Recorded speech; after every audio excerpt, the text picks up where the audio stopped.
সাদার মায়া মিশিয়ে দিয়ে ভাবি আবছা নীল তোমার লাগে ভালো।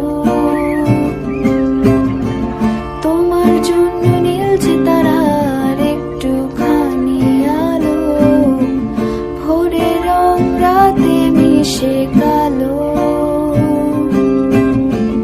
কাঠ গোলাপের সাদার মায়া মিশিয়ে দিয়ে ভাবি আবছা নীল তোমার লাগে ভালো। ভাবনা আমার শিমুল ডালে লালচে আগুন জ্বালে, মহুয়ার বনে মাতাল হাওয়া খেলে। এক মুঠো রোদ আকাশ ভরা তারা ভেজে মাটিতে জলে নকশা করা মন